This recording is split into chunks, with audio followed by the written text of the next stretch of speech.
Value of the game find out பண்ண போகிறோம். Player A player பியோட வேல்யூ கொடுத்துருக்காங்க, மேட்ரிக்ஸ் வேல்யூ. சொல்யூஷன் பாருங்க.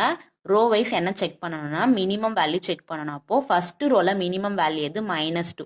நெகட்டிவ் வேல்யூ பொறுத்த வரைக்கும் நம்மளுக்கு எது பெரிய நம்பரா இருக்கோ அதுதான் நம்மளுக்கு ஸ்மாலஸ்ட் நம்பரா நம்ம எடுத்துப்போம். அப்போ -2ன்றது -1 விட ஸ்மாலஸ்ட் நம்பர், அதுதான் இங்கே என்ட்ரு பண்ணியிருக்கோம். நெக்ஸ்ட் -6 ஸ்மாலஸ்ட் நம்பர் இங்கே என்ட்ரு பண்ணியிருக்கோம். Next column wise maximum value check பண்ணணும். ஃபர்ஸ்ட் காலம் மேக்ஸிமம் வேல்யூ எது 6, செகண்ட் காலம்ல மேக்ஸிமம் வேல்யூ எது 4.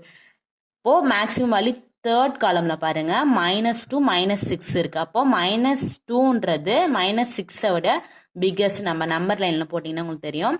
அப்போ இதுல இருந்து நம்ம என்ன சொல்லலாம், maximum value -2.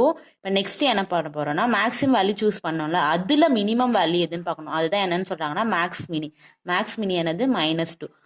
Row wise minimum value check பண்ணோம்ல, அதுல மேக்ஸிமம் வேல்யூ செக் பண்ணணும். அதுதான் என்ன நம்மளுக்கு -2. இப்போ ரெண்டுமே எப்படி இருக்கு, ஈக்குவலா இருக்கு. சேடில் பாயிண்ட் வந்து -2, வேல்யூ ஆஃப் த கேம் என்னன்னு சொல்றாங்க -2.